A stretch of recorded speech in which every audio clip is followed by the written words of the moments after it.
If you're watching this video, you probably love luxury handbags as much as I do. Now we all know luxury handbags are expensive, but have you ever thought about how much your handbags are actually costing you? In this video, I want to share with you the hidden costs of owning luxury handbags. Now this video is not meant to put you off, but I find that the older I get, the more I look at every handbag purchase from different angles. Doing this really helps me to stay grounded and not get too carried away with my shopping. And I hope you'll find this helpful too. First and foremost, insurance. Now, if you have anything luxury, I really hope you are fully insured because it never hurts to prepare ourselves for the worst case scenarios. It's a bit like having a health insurance. You hope you never need it, but you sleep better knowing you have that protection. However, while I strongly recommend having an insurance, I also recognize that this is a bill I wouldn't have to pay if I didn't have a luxury collection. That's why when I buy anything, I always factor in this expense as well. It's really about being more mindful. For example, I try to keep my collection to a reasonable size and I make sure to sell the things I no longer use. I think the key is to have a good balance. I still want to enjoy luxury handbags, but I don't want to mindlessly accumulate things and then having to pay for them just so I can have them on display in my house.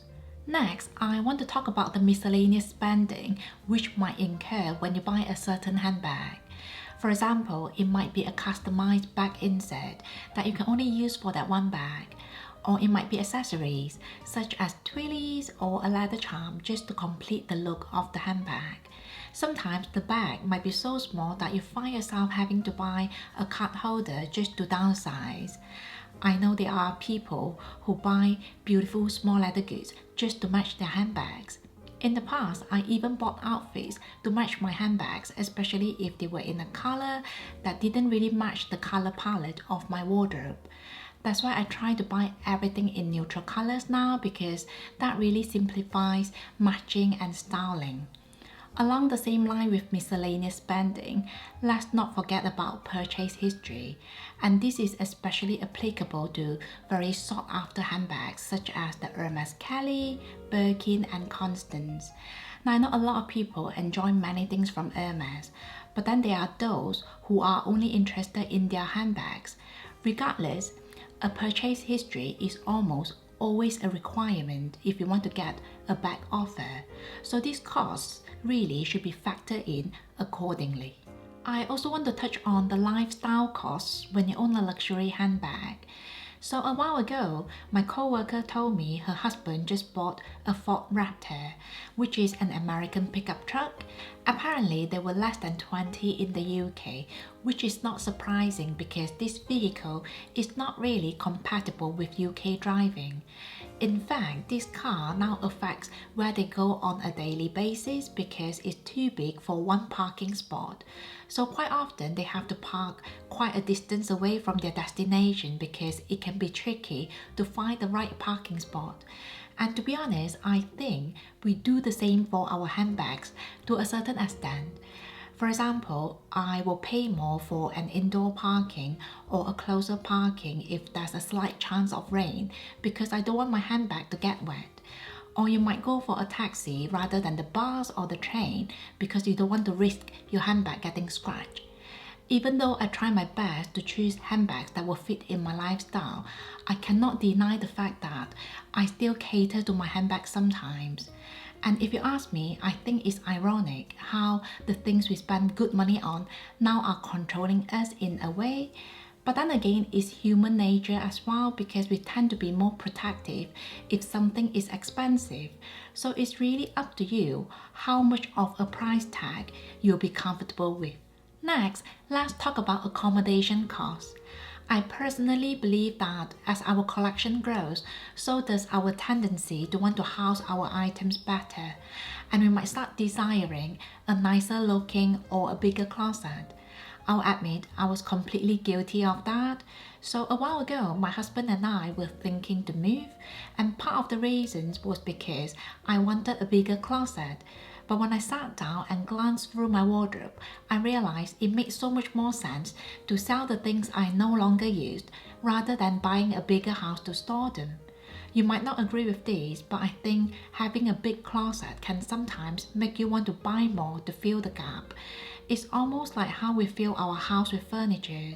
I mean, if your bedroom is quite big, you might add a nice armchair or a big vanity table, whereas if your bedroom is quite small, your bed will always be your top priority.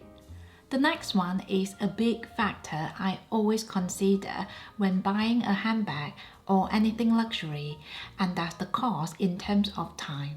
Most of us spend a considerable amount of time doing research, watching videos, and asking for opinions before making a purchase. And to be fair, we are spending a lot of money, so of course we want to make sure we are making the right decision. But it doesn't stop there, because that's also the time we spend going to the store, trying on 5 other handbags, and then spending hours in the shopping mall. If all goes well and you end up loving the bag, then fantastic. If not, you now have to deal with exchanging, returning, or selling the handbag. This is why I choose to shop very mindfully now, because I don't want to have to deal with the aftermath of an impulse purchase. Now, this is a luxury channel, so I don't mean to make my videos sound too serious, but time is a limited resource for all of us, so it does matter how we use it. So even though I love shopping, I try my best not to constantly look for the next thing to buy, and when we go on holiday, I try my best not to spend too much time on my own shopping, because I want to use that time for other experiences with my family. Last but not least, let's not forget the opportunity cost. Now, this is something I've spoken about many times on my channel. Quite simply, could the money you spend on luxury handbags be better used on something else? I personally think this is a very valid question to ask, because the prices of luxury handbags are hefty. So you do have many options as to how you can use this cash. I mean, would you rather have a luxurious honeymoon, or is a Chanel jumbo more appealing to you? I ask myself the same question every time I'm contemplating a purchase. It really helps to put things in perspectives, and I find that I only buy things that I truly love. I think it's important to remember that just because you can afford it, it doesn't mean you have to buy it. Instead, try to explore other options and see if you can use this money for something else. For example, I'm big on investing, so for me, that certainly comes first before any luxury handbags. So as you can see, buying a luxury handbag many times can cost quite a bit more than what's on the price tag. Don't get me wrong, I'm a handbag lover myself, but I try my best to set my priorities right, respect my budget, and shop responsibly. I hope this video will give you something to think about, especially the next time you're about to cave into an impulse purchase. Thank you so much for watching, and I'll see you in my next one. Bye!